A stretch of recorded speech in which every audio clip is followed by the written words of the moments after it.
बौद्ध संगीतियों से प्रश्न पूछा जाता है। 4 बौद्ध संगीतियां हुई हैं। प्रथम बौद्ध संगीति है वो किस में हुई थी? प्रथम बौद्ध संगीति जो है वो 483 ईसा पूर्व में हुई थी। और किस जगह हुई थी?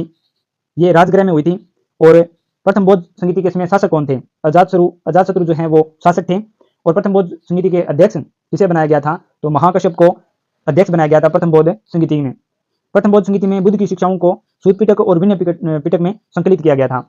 द्वितीय बौद्ध संगीति कब आयोजित की गई थी? द्वितीय बौद्ध संगीति जो है वो पहली बौद्ध संगीति के 100 वर्ष बाद 383 ईसा पूर्व में आयोजित की गई थी। द्वितीय बौद्ध संगीति 383 ईसा पूर्व में कहां पर हुई थी? वैशाली में हुई थी। शासक कौन था? द्वितीय बौद्ध संगीति के समय कालाशोक था।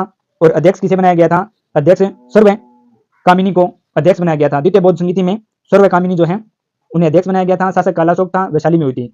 इसके तहत बौद्ध भिक्षु संघ 2 भागों में विभाजित हो गया था, महासंघिक और थेरवादी के अंदर।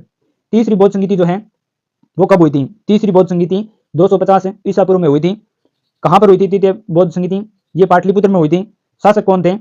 तीसरी बौद्ध संगीति में शासक अशोक के समय हुई थी। अध्यक्ष किसे बनाया गया था? अध्यक्ष मोगलीपुत्र तीस को बनाया गया था। मोगलीपुत्र तीस जो है वो तृतीय बौद्ध संगीति के अध्यक्ष बनाए गए थे। तृतीय बौद्ध संगीति में अभिधम्म पिटक की रचना की गई।